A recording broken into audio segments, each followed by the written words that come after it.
What does the record say about us? It tells of our curiosity, the way we cannot help pointing lenses at things and asking them to give up their secrets. It tells of our variety, many languages, many rhythms, many rituals to navigate joy and grief. It tells of our technical discipline. We can measure, we can etch a map with pulsars and trust that anyone who can travel across the void can read it. It tells of a small humility too. Tucked among the confident diagrams are the sounds of frogs and rain and laughter, as if to admit that what really matters about us is not only what we know, but how we live. The record is a mirror. It reminds us that to be human is to hold the world in your ear for a while and listen. The cover art is itself a poem. On the left, a setting showing how to play the disc, how to drop the stylus, which side to choose, how to set the speed. Above, a clock tick drawn from the atom most common in the universe, so that anyone with a physics and a radio can reconstruct our unit of time. On the right, a map of pulsing lighthouses, their tick rates etched in the same time unit, so that triangulation from a few will point to the place where the record was launched. At the bottom, an outline of the disc and its stylus, with the stylus drawn in a different position to represent time passing during playback. It is all very practical and at the same time very beautiful, like the diagram of a musical instrument a careful maker might draw. Who chose the contents? People with different expertises sat together and argued kindly about what could not be left out. A physicist who had sent messages before. A writer with a fierce tenderness for life. Musicians and linguists and scientists who kept asking, "Do we have room for this? What about this?" They were limited not just by space measured in minutes and megabytes, but by the reality that every inclusion is an exclusion. For every song there is 1,000 not included. For every picture, 1,000 lives just outside the frame. They did their best. If, one day, you are awake at 3 a.m.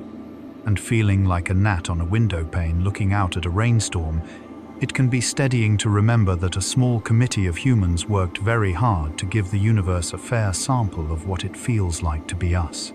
Perhaps you've heard of one last photograph. A Voyager took a portrait of home from far away, where our planet is a pale dot caught in a shaft of scattered sunlight. Even if you haven't, you can feel what such a view would do to a person. The way it presses the breath out of you without panic, leaving you lighter. The record carries that same perspective, but in sound. The great faraway made intimate. You put your ear to a circle of metal, and a breeze moves through the leaves of a tree you will never sit beneath. You hear the fluting of a bird whose name you do not know, and you do not need to know. A single voice says hello, and you are a little less alone. There is a quiet, practical courage in sending a record into the dark. It admits that we are not the center of everything. It admits we may not be listened to. It admits we want to be known anyway. It is the act of a species that sometimes sets a table for a guest who might never arrive, simply because that is who we hope to be. A record is a table. A groove is a plate. A stylus is a knife and a fork negotiating warmth from something that was cold when you set it down. Let's imagine an unwrapping, then, on a world not our own. A being like us in curiosity and different from us in almost everything else kneels beside the artifact. They puzzle out the diagrams and, with a few false starts, they coax the first audio out of the groove. They smile, or whatever their version of smiling is, because the messiness of analog comes through. A pop here, a hiss there, the voice of a singer riding a ribbon of noise like a surfer on a break. They adjust. The music steadies. Then, maybe because this is what music does, they look up from the machine and out into the open, and something about the line of their horizon looks kinder for a moment. They have just learned that somewhere else, minds arrange sound to make time feel less lonely. They do not know our words for it, but they know what it is. If the record is found not by strangers but by none at all, it will continue on, slumbering in a black that is never truly empty. It will outlast mountains on Earth, and languages, and perhaps our species. It will travel through regions of space where the density of atoms is a handful per cubic centimeter, then through fluffier deserts between spiral arms, then perhaps brush against a tendril of gas licking out from a passing star. It will warm slightly as it passes invisible fields, then cool slightly, keeping its counsel. The message does not care. The message is content to be available, to exist as an offering beyond the reach of the offered. Sometimes, when people speak of this record, they argue. Should we advertise ourselves? Should we have said more? Should we have asked less? These are reasonable worries, because the world is not a perfect host for its own inhabitants. Why would the universe be kinder? But there is a different symmetry to consider. When you tuck a note in a bottle and set it on the tide, you are not merely hoping for an answer, you are naming yourself to yourself. You are saying, I am the kind of being, who writes, who hopes, who greets. The record says this about us. We are makers of grooves and listeners to echoes, builders of diagrams and tellers of jokes. We are a family, as primitive and as refined as that word implies. So let the night stretch thin now. Let the turntable in your mind spin. Listen as the track list steps from thunder to a child's voice, from heartbeat to horn, from a crackling campfire to a violin, tracing the outline of a horizon you can't see but recognize. The room you're in, bed, pillow, window, takes on the comforting attention of a spacecraft's small body. Instruments stowed, systems powering down, the golden disk secured. Somewhere, many times farther than you have ever traveled, two such bodies are still coasting, long past the last planet, carrying the warm proof that we tried to say hello. And when your eyes start to close, picture that etched cover, the hydrogen clock, the map of pulsing stars, the diagram of the player, the invitation written in geometry. Imagine a hand from far away following those lines centuries from now, with the patient curiosity of the best readers. Imagine the first ounce of sound spilling into a room that has never known Earth. Imagine the pause afterward, the most human of all silences, the one that means, I heard you. Then let your breath make that silence in your own room. Now, softly, we have reached the outer edge of our little tale. The turntable slows, the stylus lifts, the record moves back into its sleeve. The spacecraft keeps going, small and faithful, turning its golden ornament to the stars like a locket.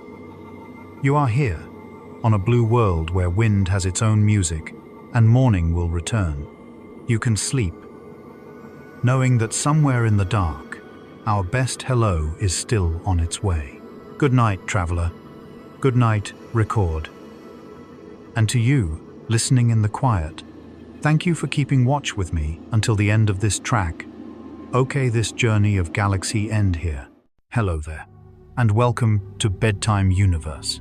Tonight, we turn our eyes and our curiosity toward one of the rarest discoveries of our age.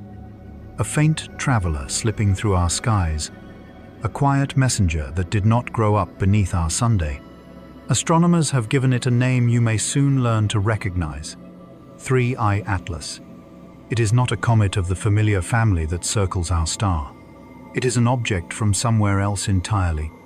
Another stellar neighborhood, another time, another set of conditions that shaped its dust and ice. For a brief while, by chance, and by the careful watching of telescopes, a piece of a distant planetary system drifts past our sun and whispers to us about places we may never visit. Tonight, let us lean back, let the day's voices fade, and follow that whisper as far as our imagination and the data will allow. His story begins almost invisibly. It was first noticed as a faint point of light, a tiny wisp barely standing out against the crowded starfields of the southern sky. Discovery cameras gathered their nightly sweep. The survey pipeline flagged a moving dot, and human eyes, still the final arbiters of surprise, took a closer look. The object's position shifted from frame to frame, just enough to betray its motion. The orbit solvers went to work, and the numbers refused to fit the usual stories we tell about comets and asteroids. This path wasn't a closed ellipse like a long-period comet returning from our own distant Oort cloud. It was hyperbolic, an open arc that says, as plainly as a plot can say, "I am not bound to the Sunday."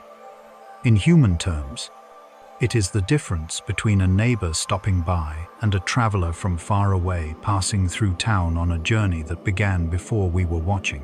The telescope's named the Find 3I Atlas 3I because it is the third confirmed interstellar object we have observed, after 1I, Oumuamua in 2017, and 2I divided by Borisov in 2019, an extraordinary addition to a very small club of cosmic nomads.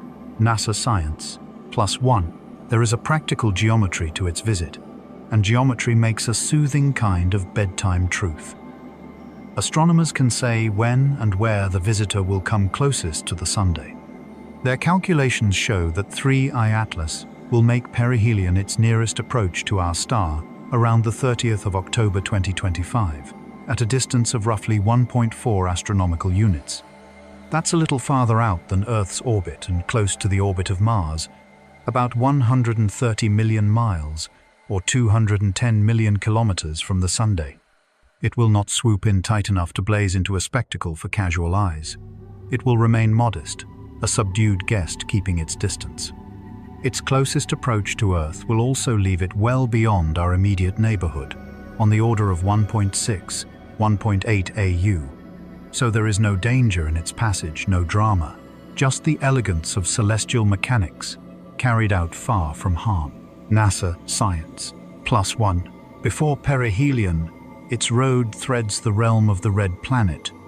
Models indicate a pass that places it tens of millions of miles from Mars in early October, a distant hello rather than a handshake, enough that orbiters there may try for a careful look, but far too distant for anything like a close-in encounter. For most of us on Earth, this will remain an event we meet through images and spectra rather than with our own eyes. The comet will slip behind the Sun from our point of view, briefly hidden in the glare, and then reappear in early December, fainter, receding, and already beginning the long exit that its orbit demands. There will be no fireworks. The quiet is part of the story. Star Walk +1. What makes a distant fragment worth such attention is that it functions as a natural sample box from beyond the solar system. Every comet or icy body that forms around a star preserves, within its dust and ices, a memory of the environment where it coalesced. The temperature profile of its disk, the abundance of volatile molecules, the radiation bath of its young sun, the collisions that shook pieces loose. An interstellar visitor, like 3I Atlas, is a messenger carrying a foreign chemical dialect. When light passes through the gas and dust around it, the coma, that ghostly shroud that surrounds its nucleus-specific molecules, leave fingerprints called spectral lines. By measuring those lines in infrared wavelengths, scientists can reconstruct a list of ingredients and, from that list, infer something of the kitchen, where the recipe was first mixed. Here, the observations are especially intriguing. Early sensitive spectra, most notably from the James Webb Space Telescope, reveal that the coma is unusually rich in carbon dioxide compared to water.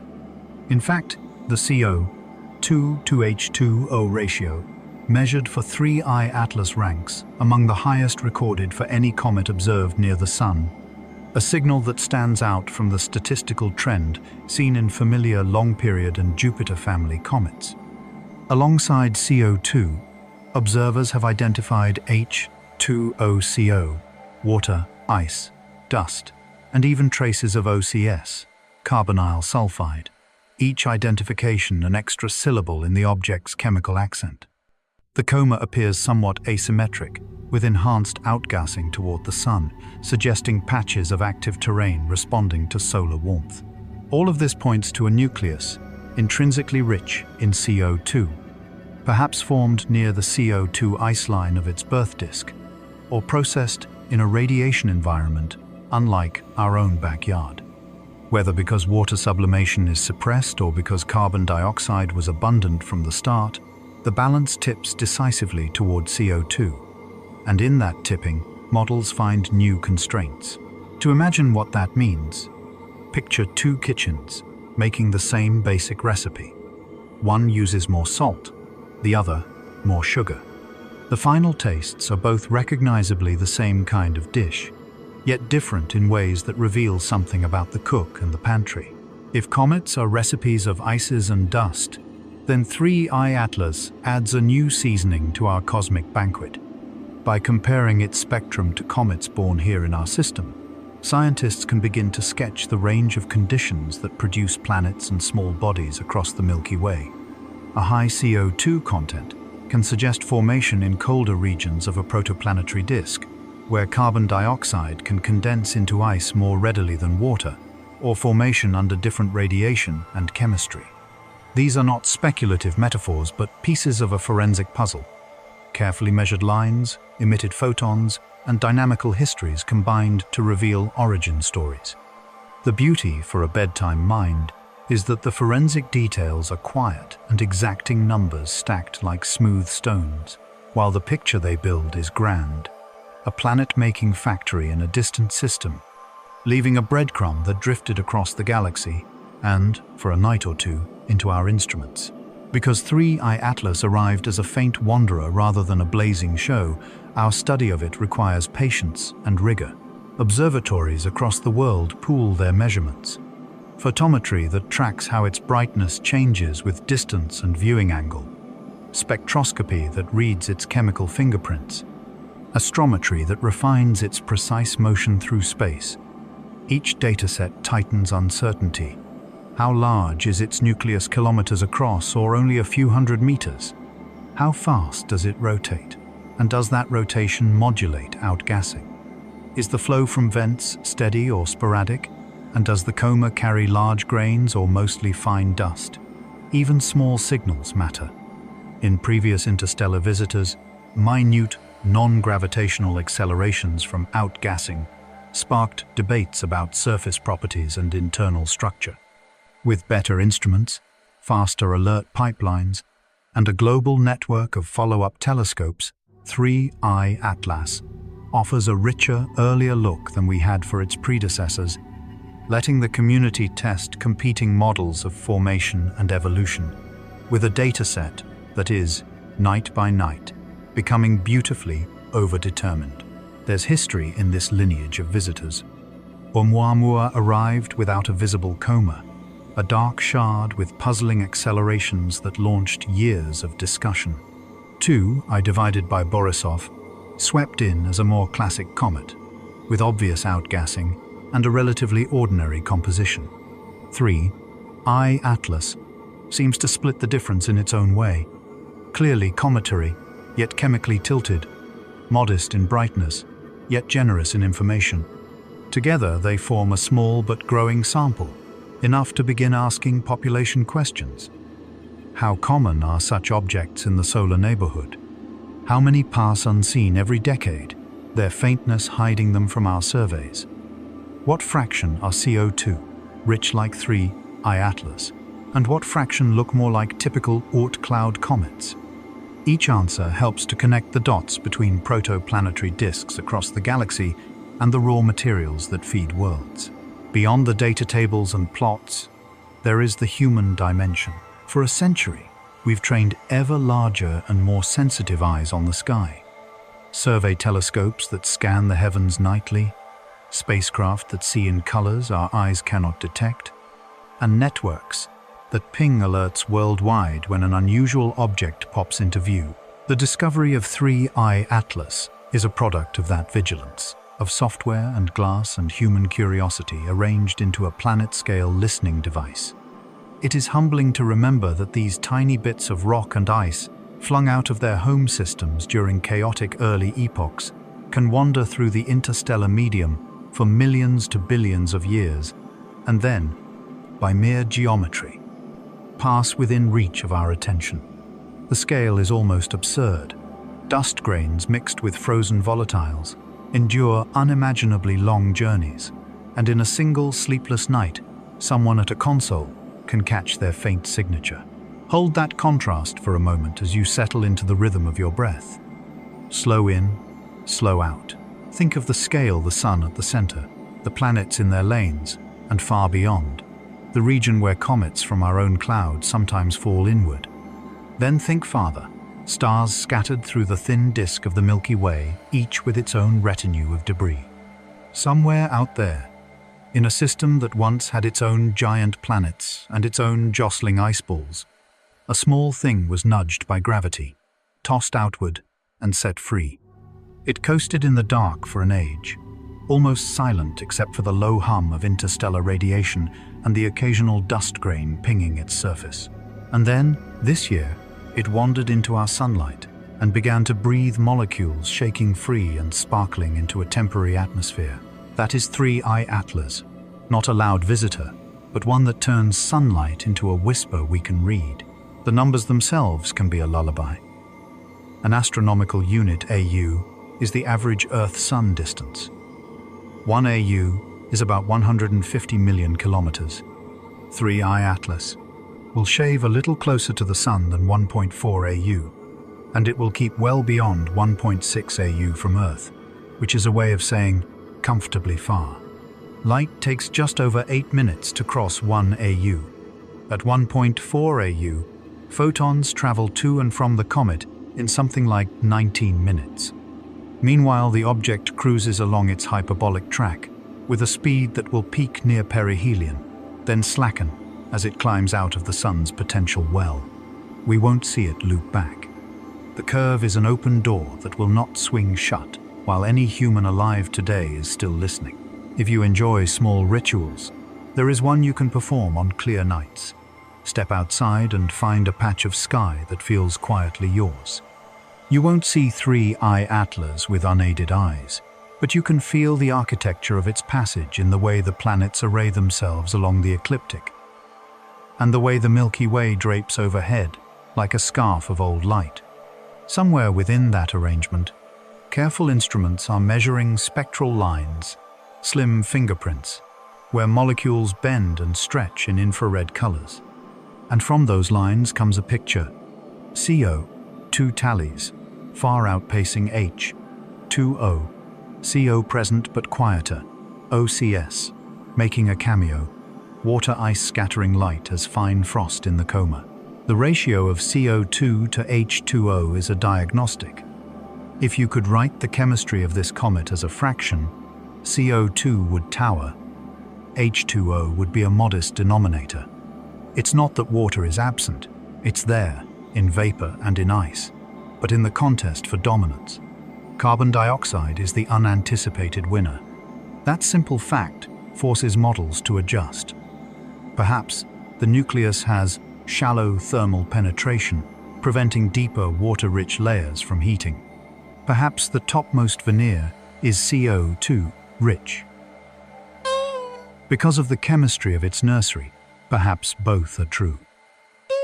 Science welcomes such forked paths. Each offers a test. Behind the scenes, orbit computers continue to refine the comet's hyperbolic elements. Its eccentricity, comfortably greater than 1, its inclination, tilted and retrograde with respect to the planet's flow, its precise timing around perihelion. Even the Precovery images, older observations that happened to capture the object before discovery, may be folded into the solution, lengthening the observation arc and tightening the uncertainties.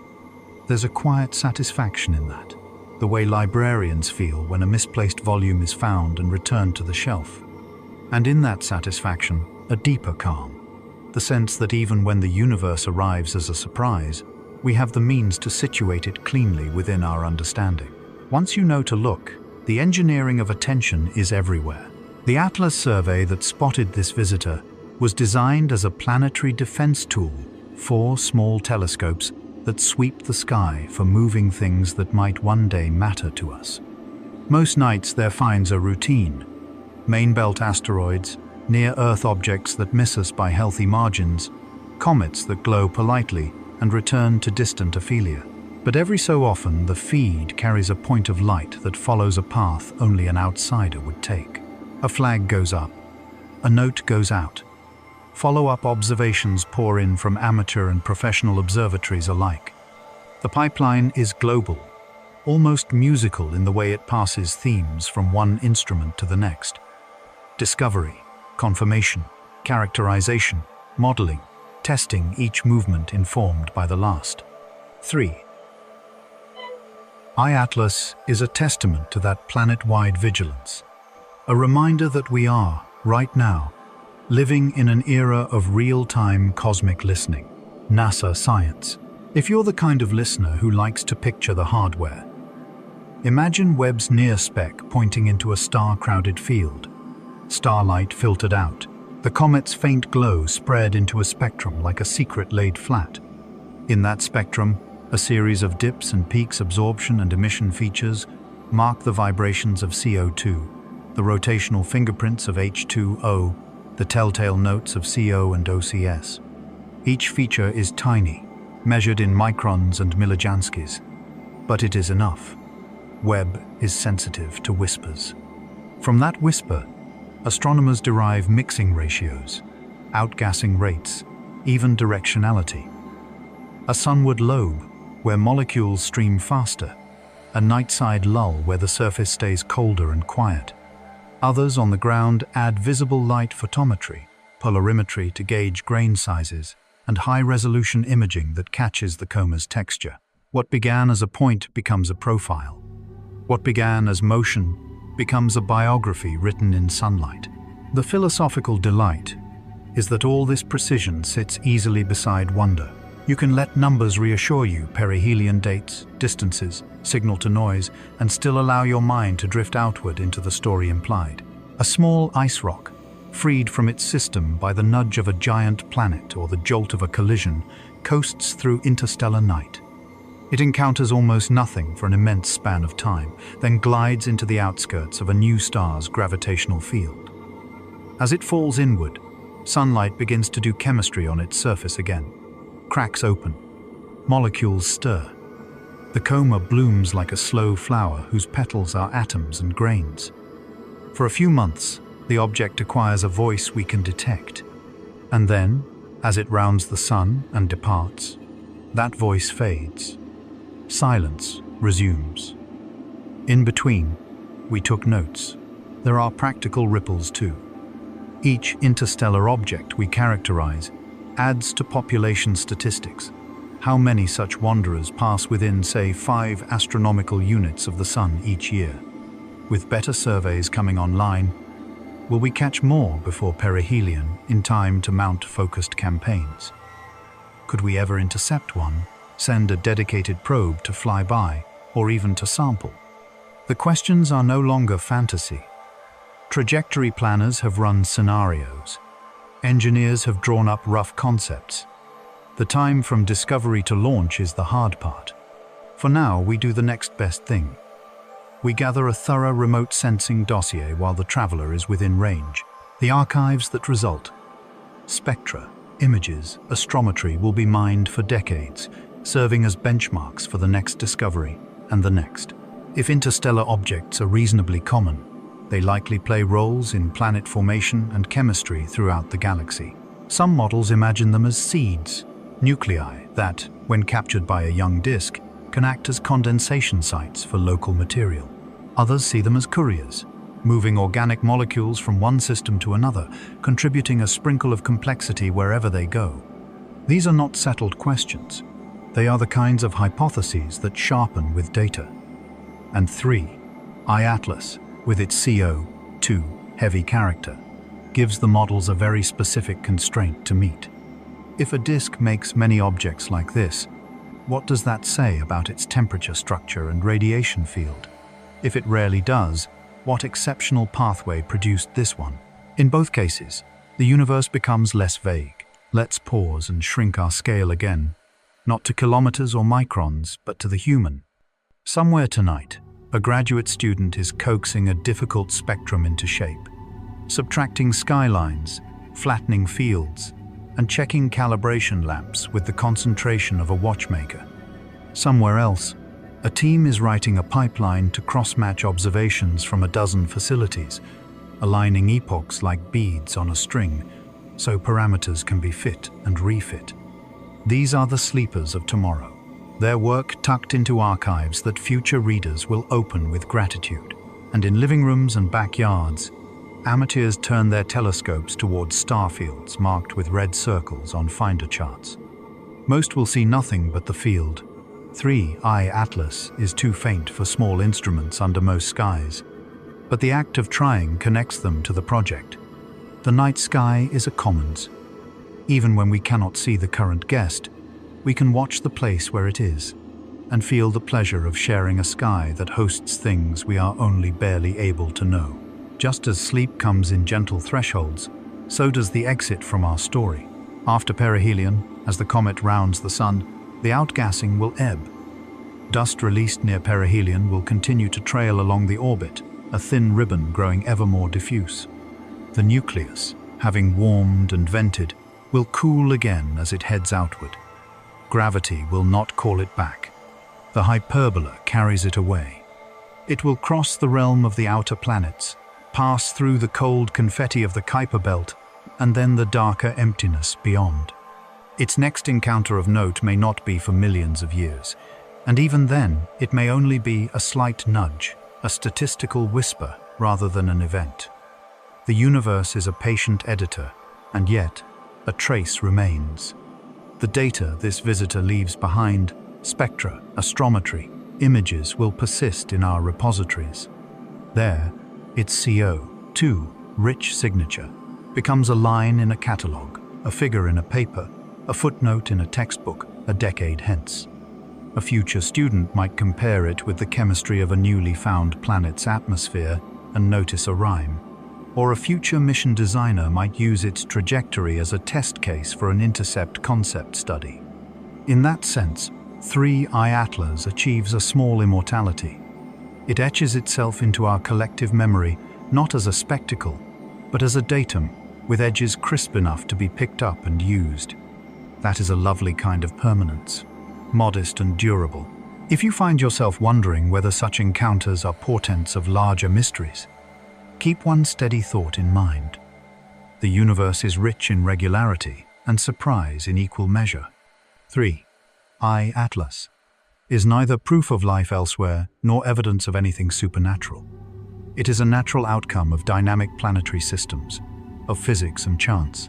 Still, its passage touches something deep, the sense that our world is not alone in a sterile emptiness, but participates in a lively galaxy where matter moves, exchanges, and occasionally delivers pieces of one cradle of worlds to another. For children, for dreamers, and for young scientists, that idea is generous. The cosmos is not merely backdrop, it is a network of stories. And sometimes one of those stories arrives at our doorstep, written in a hand we can learn to read. So as your eyelids grow heavy and the shoulders of the day relax, picture for a moment the faint wisp of light that was noticed in the southern sky. A visitor named 3I Atlas, carrying the slow handwriting of chemistry and history. Imagine telescopes waiting like careful readers, intent on a fragile manuscript, passing the letters of ice and dust to reconstruct a sentence about a place unimaginably far away. Let the technicalities that it comes nearest to the sun around October 30, that it remains distant from Earth, that its coma sings in the voice of carbon dioxide be part of the lullaby. The precision of numbers woven into the fabric of wonder. Breathe out and let your mind drift along the slow arc of this traveler as it moves onward through the galaxy.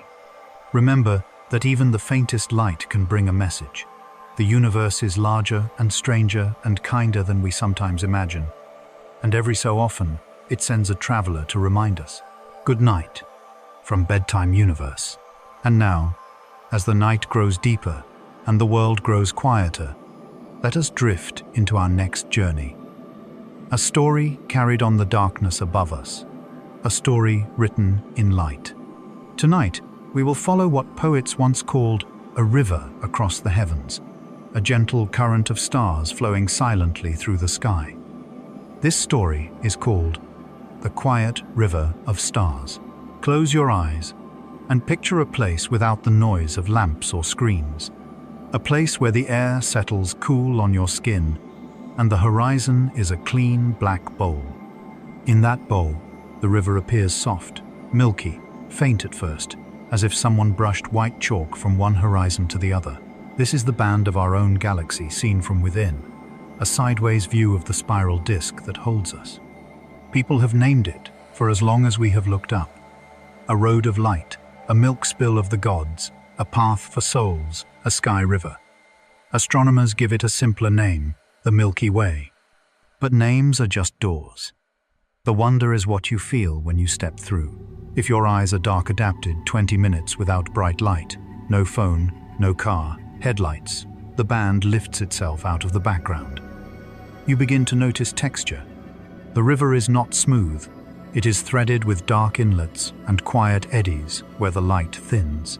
Those are not holes at all, but lanes of interstellar dust, thin as smoke and wide as light years, drifting between the stars and absorbing their glow. Along the band are brighter knots and hazy patches where new stars are kindling inside clouds of hydrogen. Somewhere near the middle, low on a summer night in the south, the river swells into a soft bulge. That is the direction of the galactic center, toward the constellations Sagittarius and Scorpius, where the star clouds are dense and the dust lanes cut like long black rivers within the river. We stand on a small world circling a very ordinary star. Our sun is a yellow-white dwarf among hundreds of billions, set out on a suburban lane called the Orion Arm. Some call it the Orion Cygnus Arm, or simply the local arm, a minor spiral lane between two larger ones. Perseus on one side and Scutum Centaurus on the other. From this neighborhood, we look edge-on through the disk, and the light piles up, star behind star behind star, until the sky looks like spilled milk to the human eye. If you could jump out of the galaxy and look from above, you would see the disk as a broad spiral about 100,000 light-years across, with the sun not at the center but off to one side, roughly 26 to 28,000 light-years from the core. Numbers can feel large. Let them slow your breathing. A single light-year is the distance light travels in a year. The starlight taking shape as that pale band tonight began its journey long before your grandparents were born, and in some parts of the band, long before humans ever spoke. There is a black heart at the center, but not empty dense, a supermassive black hole we call Sagittarius A*, about 4 million times the mass of our sun, sits in the core like a city's weight under all the light. Around it, the bulge is crowded with old stars. Their orbits are tight, their dances swift. Astronomers have watched some of those stars loop the black hole in short centuries and decades, their paths bending under a gravity that is both invisible and absolute. You cannot see any of that from a dark field, of course. What you see is the echo. The middle of the river grows brighter and wider, and the dust lanes cut across it like slow thunderheads. Downstream and upstream from that swelling, the band thins and threads through the constellations like a silk ribbon. Through the tail of Scorpius, through the teapot shape of Sagittarius, up past the eagle Aquila, across the bright cross of Cygnus and its long tail to Deneb, curving toward Cassiopeia's crooked W in autumn, and back down through the horns of Taurus in winter. Listen to the quiet of that river. Beneath its light is a weather of gas and dust, mapped not by clouds and rain, but by faint glows at specific colors. Hydrogen, breathing in a deep red, we call H-alpha. Oxygen in a soft teal, dust grains scattering blue like smoke. The glow is not a roar, but a whisper. New stars form in cocooned nurseries. The Orion Nebula, a flowering knot in the sword of Orion. The Carina Nebula, bright and knotted in the southern sky. The Lagoon and Trifid in Sagittarius. Side by side, one, a wide pool of glowing hydrogen, the other, a pale blossom banded by dust. In those places, gravity gathers gas until the pressure and temperature rise high enough for hydrogen to fuse into helium and light, and a star is lit. For millions of years, radiation and stellar winds carve caves and pillars out of the clouds, and when the most massive stars end, they end with a generosity that shakes their neighborhoods. A supernova enriches the surrounding gas with heavier elements, the stuff of planets and rock and you. The river recycles. The river teaches the same old lesson softly. Endings and beginnings are parts of one flow. Where you stand matters. At mid-latitudes, the Milky Way arches like a great bridge from south to north in summer. In the tropics, the core climbs high, and the river thickens overhead, finer texture, more star cloud, more dark lane. In winter, the band tilts, and though the core is hidden on your side of the planet, the river still threads through Orion and Gemini, lace-fine and quieter. From the far south, different reaches are revealed, the Southern Cross standing near the riverbank like a marker. We forget, under city domes and office ceilings, that the sky changes with season and latitude. The river reminds us if we let it. The facts can be gentle if we speak them softly. The disk that makes this band is not flat as a plate. It is warped, as if a slow hand had lifted its edges unevenly. The sun and its planets ride a wavy midplane, dipping above, then below the disk, over tens of millions of years. Our star orbits the center at roughly 200 kilometers per second, and a full lap around the galaxy, the so-called galactic year, takes something like 200 to 250 million Earth years. Think of that. One slow turn of the river's wheel, and the calendar on your wall is emptied 1,000 times. In that span, continents drift, mountains lift and wear away, new languages are born and forgotten, and the sky rivers for every creature who looks up is both the same and not quite the same, because our vantage point is always moving, always slightly changed. Far beyond the disk are the globular clusters, old and round, each a ball of ancient stars, hundreds of thousands gathered into spheres that drift in the galaxy's halo like lanterns at a festival. They are not on the river itself. They are like lights hung in high trees along the banks, thick with red giants and blue stragglers, their chemistry old and spare. Look for M13 in Hercules, a hazy cotton knot with a steady heartbeat of stars. Look for 47 Tucanae in the south, a larger, brighter hive of sun candles, densely packed. Those clusters are fossils of early times. The river runs newer in the disk, where gas still pools and stirs. There is a quiet address you can memorize if it helps you sleep. You live in the local bubble, a kind of low-density cavity in the interstellar medium, likely carved by ancient supernovae long ago. That bubble overlaps with your neighbor's bubbles like soap suds, and on its walls, new stars have been born and will be born. You live in the Orion Arm, part of a barred spiral galaxy roughly a third of the way out from the center. Your sun is one of hundreds of billions. Many of those stars have planets. We know this now not as a guess, but as a repeated measurement, a song of small dips in starlight, of tiny wobbles and split spectral lines that mean a world is tugging. Somewhere, on some night under a different sky, someone could point up and trace their own river, and know that a small world is looking back, equally curious and equally tired in the good way of a long day's end. Turn your mind along name even if you've never seen them roar. There is the Great Rift, a long chain of dust lanes running through Cygnus, dimming the river and dividing it into two pale streams. There is the North America Nebula, a red map of a continent in hydrogen glow. There is the Aquila Rift, a darker branch. The star clouds of Scutum, the small, bright M24, sometimes called the small Sagittarius star cloud, like a window where the dust thins, and you can see deeper than usual. There is the Pipe Nebula in Ophiuchus, a simple L-shaped darkness that stands out simply because it has the courage to be black against all that light. Each one is a piece of texture.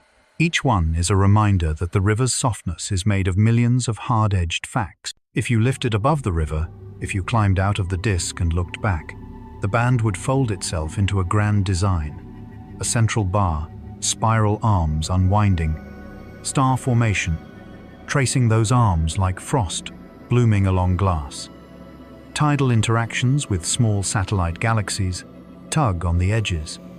The Magellanic Clouds leave a stream of gas, like a wake on the galaxy's sea. dark matter unseen, but weighing far more than all the stars, holds the whole structure together, an invisible frame carrying most of the mass.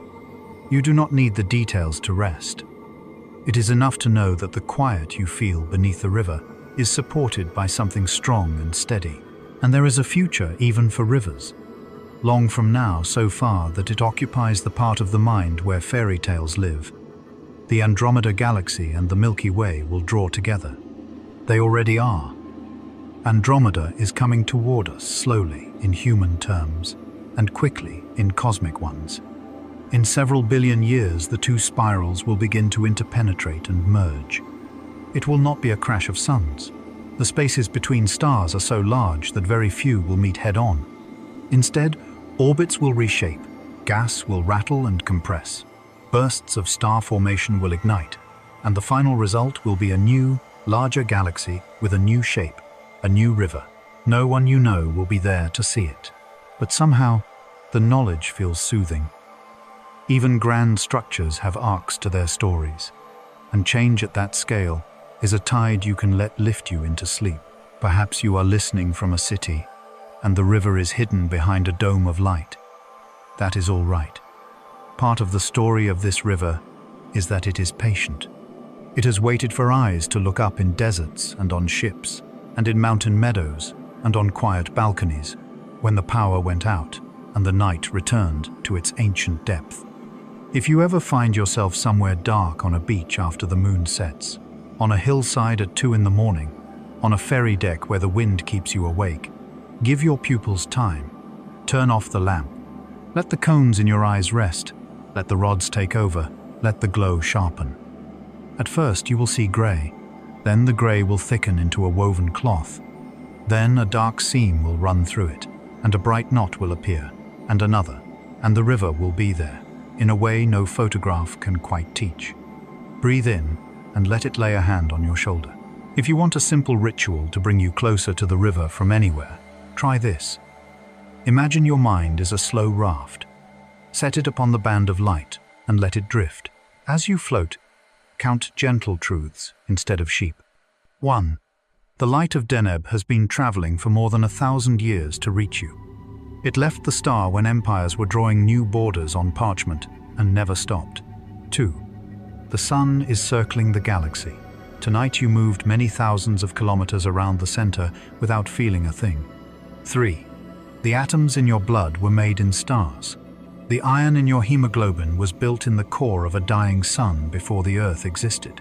4. Somewhere deep in the band are clusters where stars are born every year from dust and gas, their infant light pushing away the very clouds that sheltered them. 5. The river you see is the edge-on sum of 100 billion worlds, all real, all turning, all warming their own nights. By the time you reach 6 or 7, you will feel the river pulling on you in the way a lullaby does, not with force, but with belonging. It is not just sight that brings you into the river's quiet. There is the sense of scale, spacious in a way that gives room to whatever you carried to bedtime. A worry that filled your whole day can sit on the riverbank for a while, not gone but smaller against the spread of things. There is the rhythm of cycles, short and long, your breath, the beating of your heart, the rotation of the earth, bringing night and day, the sweep of the moon around us, tracing tides. The path of the earth around the sun, bringing seasons. The sun's path around the galaxy, bringing epochs. The galaxy's future dance with its neighbors, bringing transformations. Each cycle holds what came before. As you listen, you are held too. For those who like details tucked under the pillow, there are a few more to rest on. The disk of the galaxy is not just stars. It contains spiral waves, patterns where gas and dust compress and release as they orbit, like cars bunching and separating on a ring road. Where the wave compresses, star formation lights up, and the arm looks brighter. Between arms, the light softens, but does not end. The dust lanes are not dirty. They are the raw material for future light, and they redden starlight, passing through them the way a sunset reddens the Sunday. On clear, moonless nights, observers in very dark places can see the zodiacal light, a faint triangle along the ecliptic, sunlight scattered by dust within our own solar system, the Gegenschein, an even fainter brightening opposite the Sunday. These small additions are like fireflies near the bank, joining the river but separate from it. If rhythm helps you rest, we can set the story to one. The river rises in the south, flows up through the Eagle, crosses the Swan's Back, passes the Queen's Chair, and falls again toward the Hunter's Belt by winter, then settles, then returns. With every return, you are a little older, and so is the light you see, but the pattern holds. This is the part of astronomy that feels like a kind hand. The sky is not a puzzle to be solved and set aside. It is a companion you can visit. The more you learn of its facts, the more it rewards you with feeling. Knowing the name of a nebula does not steal its mystery. It adds a note to a chord you already love, and still, beneath all the texture and all the numbers, there is the simple act of lying back and letting the white band pour across you. Somewhere along that band, on a small world with a name we have not learned, another listener may be doing the same, letting their mind drift along their river, counting their truths, thinking their own future, and carrying their own day into the kind night. When you share the river, you share something large without needing to own it. The light is given freely. The time was paid long ago by the stars themselves. If you find your thoughts wandering to distances and durations, let them. Let the mind take a slow walk. Light crossing the space between stars, collapsing gas, warming into stars, planets taking shape from rings of dust, like snowflakes growing on a windowpane, oceans forming, air thickening, creatures lifting their eyes. None of this is rushed. The river has room for slow stories. Your story is one of them. Now the night grows deeper still, and the world grows quieter still, and the river goes on doing what it has done since before there were people. It gathers the light of uncountable suns into a band we can understand at a glance. Not everything has to be solved. Some things are here to be trusted. The Milky Way is one of them. You can rest beneath it without finish lines or arguments. It will still be flowing when you wake.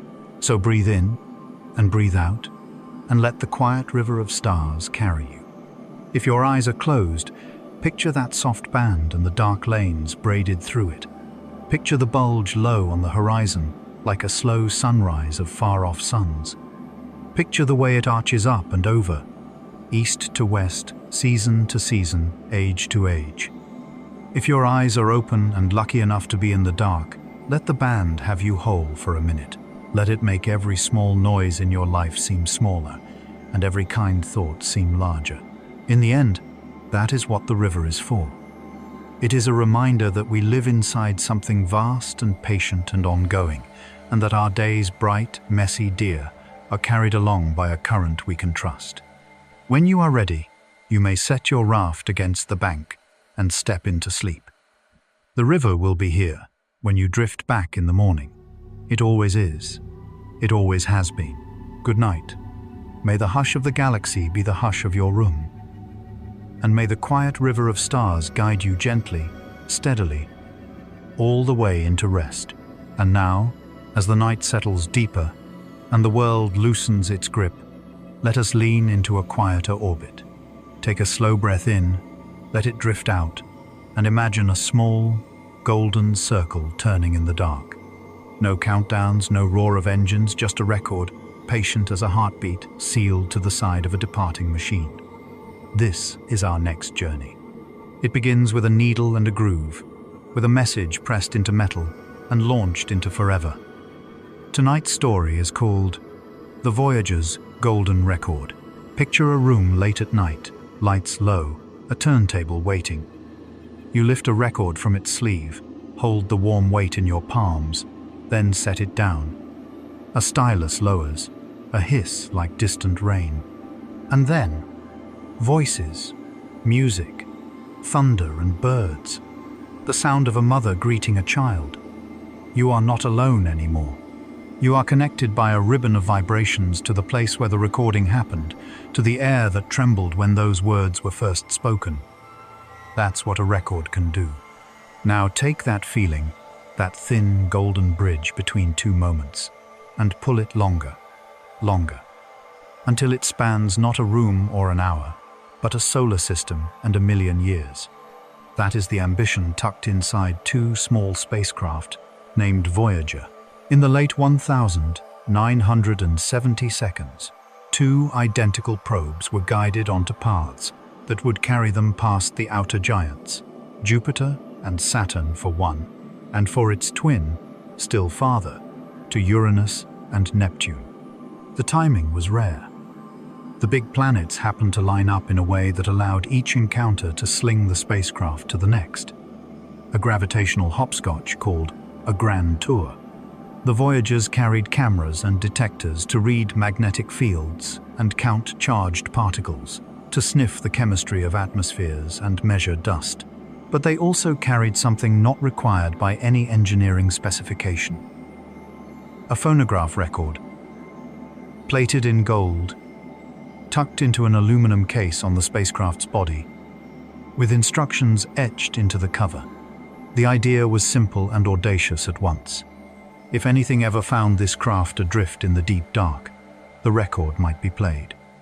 It might speak for us. Gold is patient in space. It does not rust or cloud easily. The record itself is copper, gold-plated for endurance. On its jacket, diagrams explain how to use it, how fast to spin it, how to position the stylus, how to decode the pictures stored as a rising and falling signal. A map points back to us, using the pulsing hearts of dead stars' pulsars as waymarkers, their ticking frequencies engraved in a universal unit set by the spin flip of hydrogen. There is even a tiny sample of radioactive material on the cover, so that a careful future reader could measure its decay and know how long the record had been traveling. It is a time capsule that provides its own clock, its own compass, and its own instruction manual. What does it say? Almost everything it can, in the small space, aloud. There are greetings spoken in dozens of languages. Hellos, welcomes, well wishes, small messages of peace sent from a planet that is not always peaceful. There are sounds of Earth, wind, surf, thunder, crickets, footsteps, a heartbeat, a kiss, the machinery of our living tractors in a field, a train crossing a bridge, a rocket trembling a launch pad. There are songs, music from many traditions and centuries, string quartets and choir, blues that aches with cold nights, drums that call to dancing, a bright guitar that once made teenagers in diners move their feet. There is a lone voice saying, "Hello from the children of planet Earth."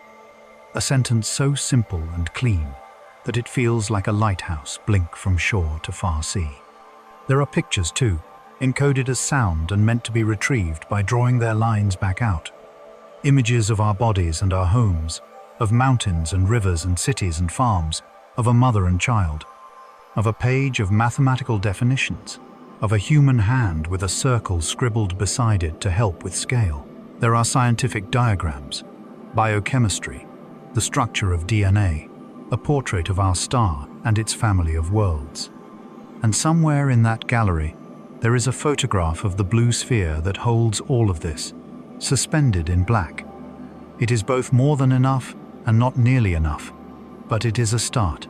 The two Voyagers rode their rare paths with breathtaking success. They flew by Jupiter and watched its storms roll, and its moons show themselves as worlds in their own right. Volcanic Io, with plumes blooming above its yellow plains.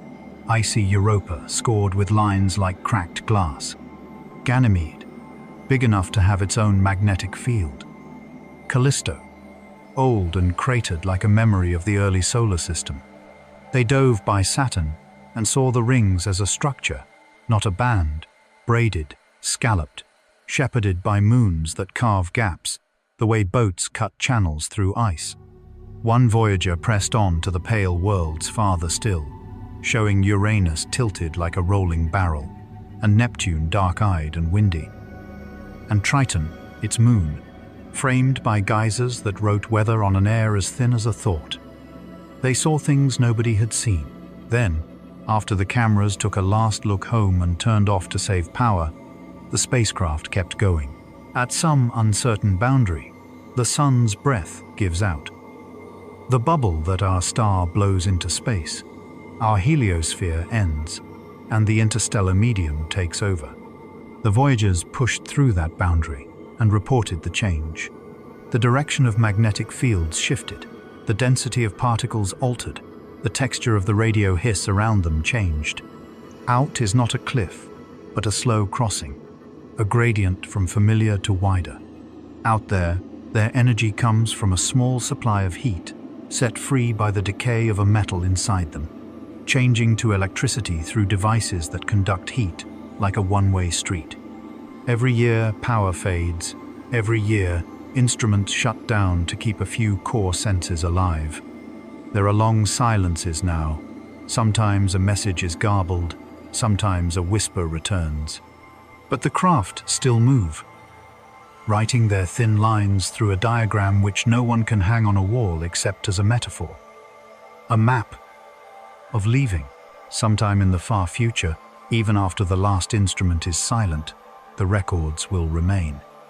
They will drift with their carriers through a medium that is not quite empty. If no one ever finds them, then the message will have traveled for nothing but our own benefit, because crafting it made us ask, with unusual clarity, who are we, and what do we want to say? That was always part of the point. But there is another possibility that is gentler and strange, that one day, in a time so far ahead that we might as well call it a fairy tale, someone will notice a weak, moving point against their own constellations. They will track and predict and meet. They will bring the patient thing aboard a metal flower long since cold, painted in dust, and they will open the case and consider the diagrams. They will find a stylus included and an image on the cover that shows what to do. They will spin the disc at the speed indicated by a small etched number. They will press the needle into the groove. The first sound will not be words. It will be a thunder of surf and wind and water, camera-shy and ancient, an ocean speaking one syllable in every language. Then perhaps a greeting will arrive in a tongue never heard beyond Earth before. A hidden part of their mind might react without any shared dictionary, because the greeting sounds like a greeting no matter what you know. The cadence of someone addressing someone else with attention. A child's voice may follow. Music will arrive that is built on ratios common to our bones, even if not to our culture. What would they make of a 12-bar blues night? Of a string quartet bidding evening to a rose? Of a voice from the desert singing to dawn? Let the question be a soft horizon line. It's enough at bedtime to look toward it, not to answer it. After sound, pictures, they will feed the signal into a scanner and watch as lines bloom into images. The first is simple, a circle that tells you where the edges are, a calibration to help your eye know what it is seeing, then a page of units, then a tree, a landscape, a city, a mother holding a baby in a way that makes a lump rise in your throat, even if you have never held one, a spectrum of the sun like a barcode, the DNA double helix climbing a ladder of numbers, the chemical alphabet of life, a handshake, a grocery store, a photo of a schoolroom where someone drew a triangle and called it truth. It's not everything, but it's our handwriting in the margin of the universe, legible to anyone who is patient with puzzles. Now come back for a moment to the tabletop with the turntable and the soft light. Imagine that it's you who is the one finding the record, because in a way, every time you remember that it exists, every time you play in your mind what it contains, you are the receiver at the edge of the dark. What does the record say about us? It tells of our curiosity, the way we cannot help pointing lenses at things and asking them to give up their secrets. It tells of our variety, many languages, many rhythms, many rituals to navigate joy and grief. It tells of our technical discipline we can measure. We can etch a map with pulsars and trust that anyone who can travel across the void can read it. It tells of a small humility too. Tucked among the confident diagrams are the sounds of frogs and rain and laughter. as if to admit that what really matters about us is not only what we know, but how we live. The record is a mirror. It reminds us that to be human is to hold the world in